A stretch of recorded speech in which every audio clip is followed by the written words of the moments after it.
சோழர் கால ஆட்சியிலே சிறந்த படைப்புன்னு சொல்லணும்னா அது இந்த பெரிய கோயில் தாங்க. தஞ்சை பெரிய கோயில் பிரகதீஸ்வரர் ஆலயம்னு சொல்கிறாங்க.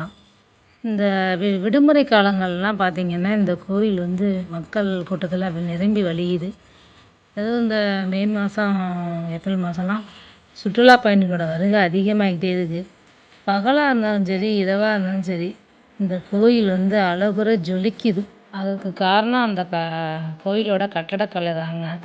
இங்கே வந்து நாங்கள் போனப்போ வெயிலாக இருக்கே, மதியானம் போனால் கொஞ்சம் கூட்டம் கம்மியாக இருக்குன்ட்டு போனால் உள்ளுக்குள்ளே பார்த்தா அவ்வளோ கூட்டம் இருக்கும். அப்போ வந்து எல்லாருமே வந்து இப்போ அந்த கோயிலை வந்து ஆன்மீக ரீதியாகவும் சரி, ஒரு சுற்றுலா தலமாகவும் சரி, இப்போ வந்து எல்லாம் கொண்டாடுற விதமாக இருக்குது. ஏன்னா நைட்டு இரவு நேரங்களில் வந்து இங்கே வந்து பரதநாட்டியம் வந்து அரங்கேற்றம் செய்கிறாங்க. பரதநாட்டிய நிகழ்ச்சி நடக்குது.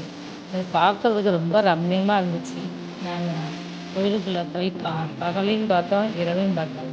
ரொம்ப சந்தோஷமாக இருந்துச்சு. பிள்ளைங்களோட போனால் ரொம்ப என்ஜாய் பண்ணுவாங்க.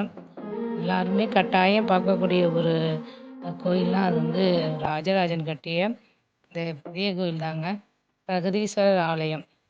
பெருவுடையார் கோயில்னு இதுக்கு இன்னொரு பேரும் உண்டுங்க. அன்று நடந்த இரவு நேர பரதநாட்டிய நிகழ்ச்சியை பார்த்து ரசிச்சிட்டோம். சரி ரொம்ப நேரம் ஆயிடுச்சுன்னு நாங்கள் கிளம்பிட்டோம்.